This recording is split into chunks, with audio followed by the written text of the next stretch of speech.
So hi everyone, today in this video we're gonna develop another mental model that can be useful for you. These mental models are representations about how the reality works. And as much more you grasp them, higher is the probability of you getting what you want. And what everybody wants is prosperity. So to take and to have prosperity, you rely on making actions. And obviously so the actions that so is going to make you lead towards this end goal. But obviously so for that you need to understand what are so the actions that gonna bring to you the value that you're pretending to get. And then obviously so it kind of requires of doing interpretation about the reality, having knowledge to understand what other ones have done that so have make them have certain results. And then obviously it's probably the fastest and smartest way to get knowledge is by analyzing what other ones have done, and then so you learn what other ones have done because they're almost billions or they're billions. They're all, I will say, we are already in 7 billions. Obviously, neither everyone have experience to introduce to you, but a lot of them study. And then so obviously you amplify the knowledge that you get instead of just relying on what's the learning that you take from your day-to-day life. You see what other ones have done, and then so you have access to the studies that other ones have. But obviously you're not able to do it. So what you can do, you can take just like the abstract concept that other people have done by studying in their fields. And so that's why you can take mental models from whatever is the field that exists. Technology, people that are technology and engineering, so they create these mental models. We have looked for innovation, creativity, so you can look for every field, economics, and then so it's the value that I'm going to bring to you, mental models, concepts that you can apply to your life as principles that so can be helpful to solve problems. That's what so makes you be valuable.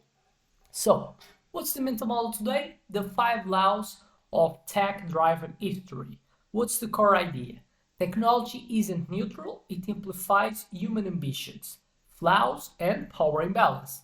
Every innovation follows like 5 laws that determine its impact, progress or peril.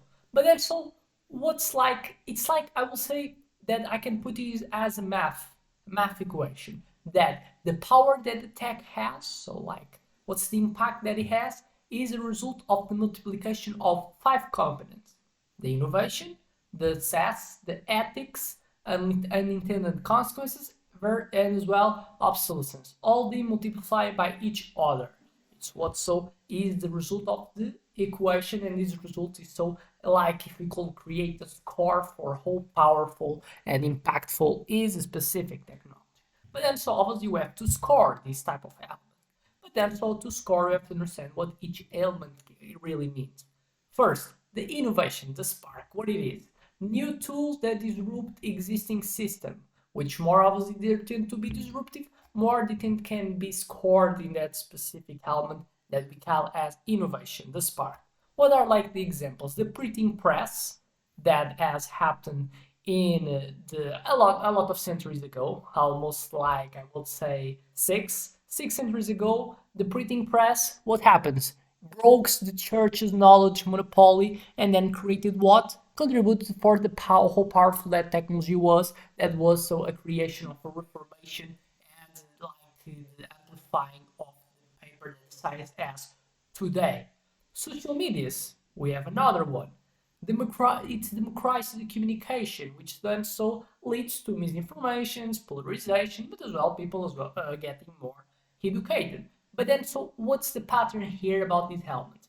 Innovators rarely control their inventions long-term impact, and it's something that we have to get. Zuckerberg is not equals to Facebook. They're different because the impact is not just in terms of short term. We're still suffering with the effects that has come that so created the printing press. The printing press, the effect it was not just so they broke church knowledge monopoly in the moment. We still have the effects of that with the printing press.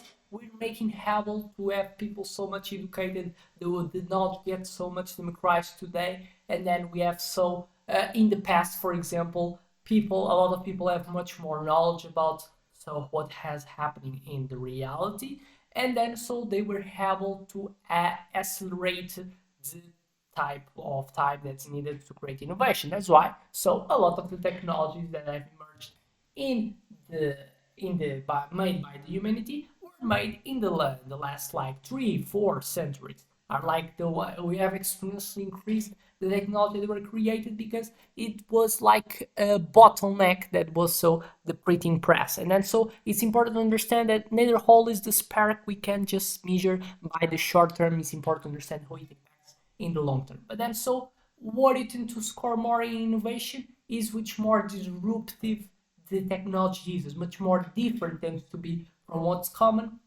more you have a tendency to be impactful. The technology that you're about to create. So if you want to take and create the technology, seems to be good. There you have something that's disruptive, something that's different. Two, the SaaS.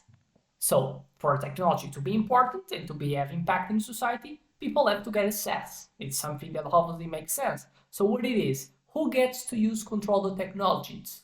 Just the elites or as well the masses? Examples, the early internet. We have so what? In the early internet type of world, just the universities and military had access to that. And then so we have the global inequality in access. If you have more people getting access that was happening, we have some more type of how impactful the technology is going to be because more people is going to use it. So you have to understand that the way that you got scored these helmets is going to so change a lot the impact that technology has in the world.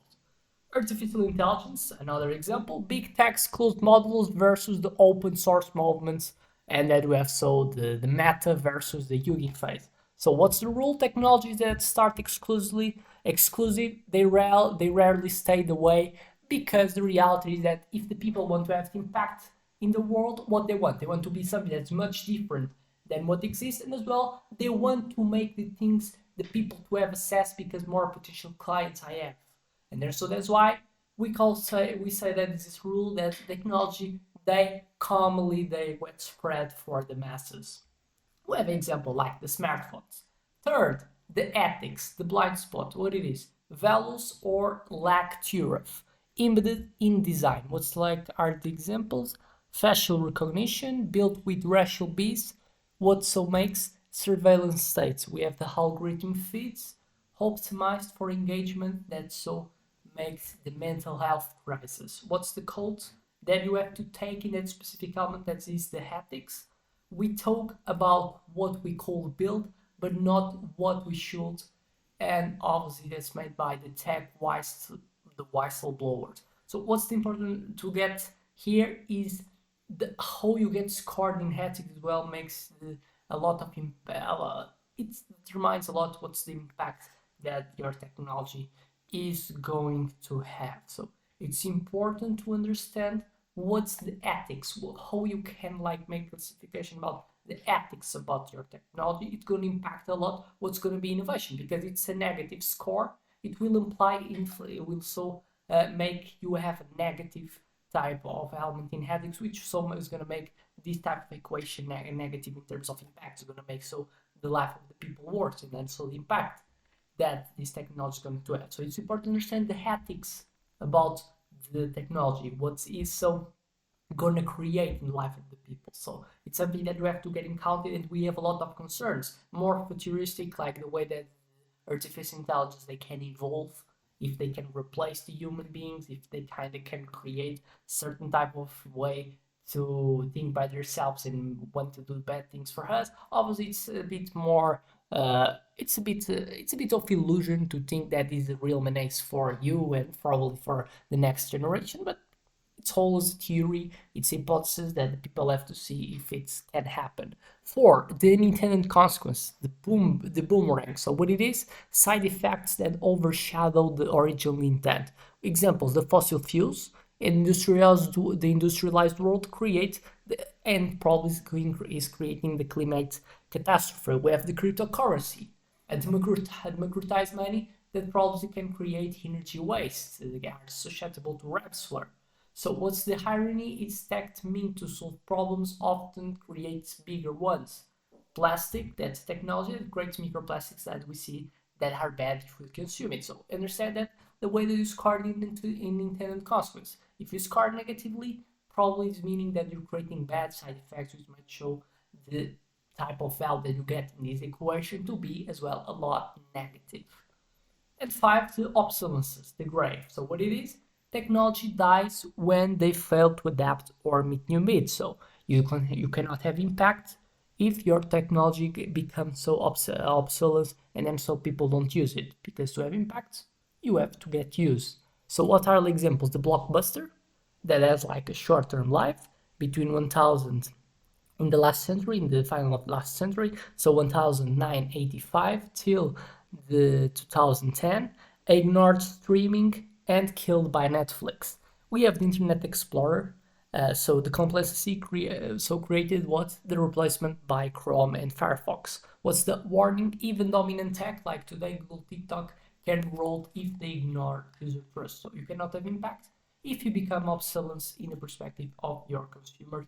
Is something that you have to get in account. So what's the something that you have to get? If you want to get impact, you have to look for how disruptive you are.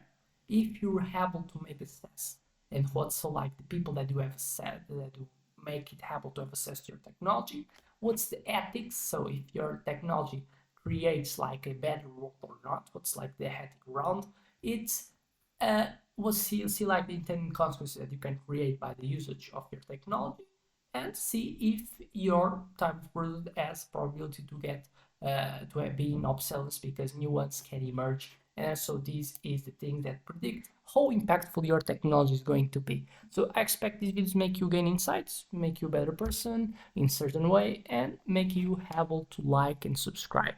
Without much more to say, just thank you and see you in the next one.